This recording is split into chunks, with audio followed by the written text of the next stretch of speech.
they still are problems with why you don't express what you intend. But my favorite, and I think is what hasn't been introduced to you, is what I call distortions. Now, distortions basically are this. They are anything that interferes with the creation or the revealing of what you intend. If there's something in the way, then we got a problem. Now, in my book, I kind of talk about 7 distortions, and what I want to do is focus a moment on your face. That's the first distortion.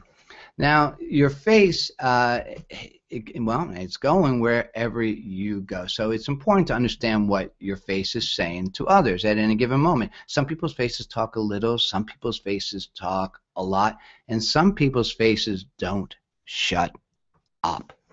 Now, you know if you have one of those faces because people are always asking you, is everything all right? You okay? And you're going, yeah, I'm fine. Stop asking me. You're going to make me mad. Well, then you got a face that's talking.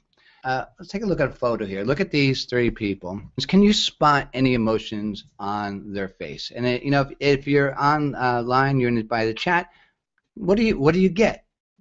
Do you see any emotion in the guy's face, the gal in the center, or the gal in the end? Now, if you look at his face, you might say, "Wow, I'm seeing some kind of surprise or awe that which is in there." When you probably be correct. I mean, he could be looking right now, then he is looking at an amazing dancer or an amazing car. If you look to the girl in the center, what do you feel? You might be picking up, well, she's got an attitude. She might be condescending, and you'd probably be correct. Correct. If you look at the gal on the end, which is much more subtle, you might pick up a little sadness or worried, fear. And again, you would be correct then.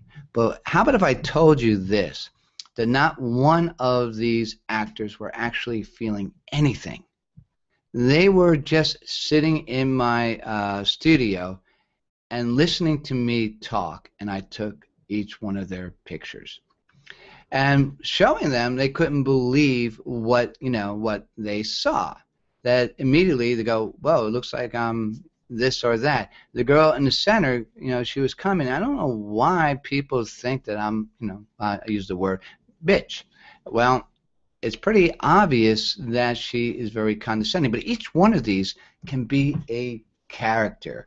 So if you look at what roles they be right for, they're telling us right there in their face. Now, how are faces read, and are they different at different times? And so your face is read 2 different ways. One is in the static, and that static is just your bone structure and the placement of your eyes. Now, if we go back, you look at the actor on the left, and you notice his eyebrows, how high they are from his lids. So it looks like his brows are already raised, and the same thing with the gal in the center. And both of those can be a little more questioning, surprise, or even doubting. The second way your face is going to express without you knowing is your default face. This is a face that you put on to protect yourself. So when you're going into a party, going to an audition, how do you change your face? What are people reading? Somebody looks at your face and we see the contempt. We see the anger. We see the worry that's happening in here, and it's speaking to somebody else, and you may not even know it. But the thing I want to say lastly about either the static or the default is that it will also interfere with everything else you want to create. There'll always be that little bit of surprise, that little bit of condescension, and all the other emotions. They blend in, so you never get really what you want because it's always colored with something else, and they're asking you to take it away, and you can't do it because you don't know that you're expressing it.